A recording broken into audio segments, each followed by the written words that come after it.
தரும் மனிதனை சீர்படுத்தும் இரு வரிகள், ஒழுக்கம் தவறிய மனிதனை ஒழுங்குபடுத்தும் திருவரிகள்.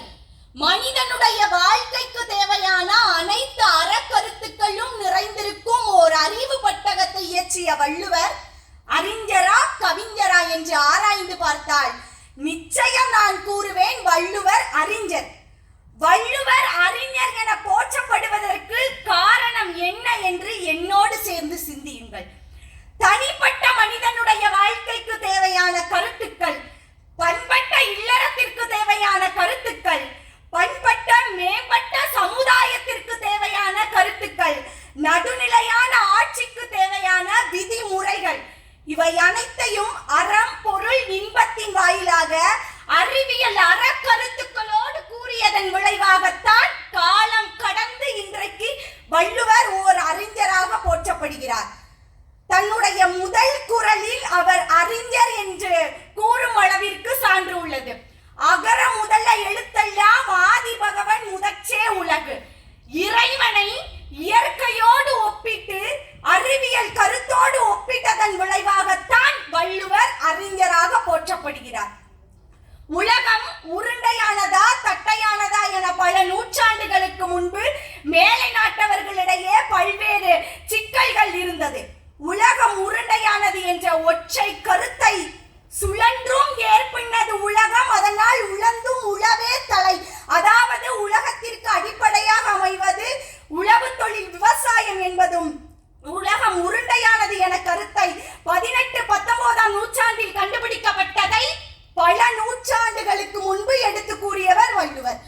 உலகம் சுழல ஒரு அச்சாணி தேவை என்பதை உருவு கண்டு எல்லாமை வேண்டும் உருள் பெருந்தேருக்கு அச்சாணி அன்னார் உடைத்து என அறக்கருத்துக்களை அறிவியலோடு இணைந்து கூறியதனால் தான் வள்ளுவர் ஓர் அறிஞராக போற்றப்படுகிறார். பிறப்புக்கும் எல்லா உயிருக்கும் சிறப்பொவ்வா செய்தொழின் வேற்றுமையான். அடிப்படையில் பிறப்பில் மக்கள் அனைவரும் சமம் என ஒரு அரிய கருத்தை உலகிற்கு முதலாக எடுத்து கூறியவர் நம்முடைய வள்ளுவர் தான். பெண்ணின் விடுதலை பற்றியும் பெண்ணின் பெருமையை பற்றியும் பல அறிஞர்களுக்கு முன்பாகவே அவர்களுக்கு அடிப்படையாக கூறியவர் நம்முடைய வள்ளுவர். தற்காத்து தற்கொண்டால் பேணி தகைச்சான்றா சொற்காத்து சோர்வில்லா பெண் என பெண்ணின் பெருமையும் வருங்காலத்தில் நம் போன்ற பெண்கள் இப்படித்தான் இருப்பார்கள் என பல நூற்றாண்டுகளுக்கு முன்பே தன்னுடைய குரலில் கூறியதனால் தான் அறிஞராக போற்றப்படுகிறார்.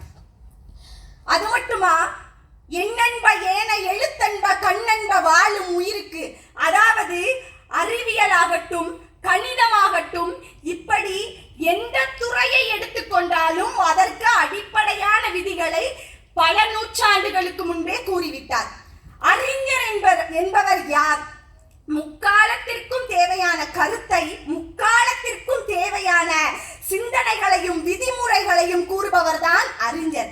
இதனை அறிந்து பல ஆண்டுகளுக்கு முன்பே கூறியதனால் தான் வள்ளுவர் காலம் கடந்து இன்றைக்கு அறிஞராக போற்றப்படுகிறார். அரசன் எப்படி இருக்க வேண்டும்? நாட்டில் நீங்கள் எந்த துறையை எடுத்துக்கொள்ளுங்கள், அரசியலாகட்டும் பொருளாதாரமாகட்டும் கல்வித்துறையாகட்டும் இப்படி எந்த துறையாக இருந்தாலும் அந்த துறைக்கு தேவையான அடிப்படை விதிமுறைகளை அறிவியல் நோக்கத்தோடு அறச்சிந்தனையோடு கூறியதன் விளைவாகத்தான் அறிஞராக இன்றைக்கு போற்றப்படுகிறார். அரசன் எப்படி இருக்க வேண்டும், எவ்வாறு ஆட்சி புரிய வேண்டும், அவனுக்கான விதிமுறைகள் என்னென்ன என்பதை இறைவனோடு முறை செய்து ஆட்சி நடத்துபவன் இறைவனோடு ஒப்பிட்டு கூறுகிறார். அது மட்டுமா, பொருள் இல்லாருக்கு இவ்வுலகம் இல்லை. வரியின் முக்கியத்துவம் குறித்தும் பொருள் ஈட்டுவதின் சிறப்பை குறித்து இன்றைய இளைய தலைமுறையினருக்கு இன்றைய பொருளாதார அரங்கில் உலக அரங்கில் இன்றைய இந்திய பொருளாதாரம் முன்னணியில் இருக்கிறது என்றால் அதற்கு காரணம் வள்ளுவர் தான். தனி மனித ஒழுக்கம் மிகவும் அவசியம். அதைவிட இன்றைய இளைஞர்கள் தான் நாட்டின் எதிர்கால தூண்கள். அவர்கள் எப்படி இருக்க வேண்டும் என்பதை அன்றே கணித்துள்ளார்.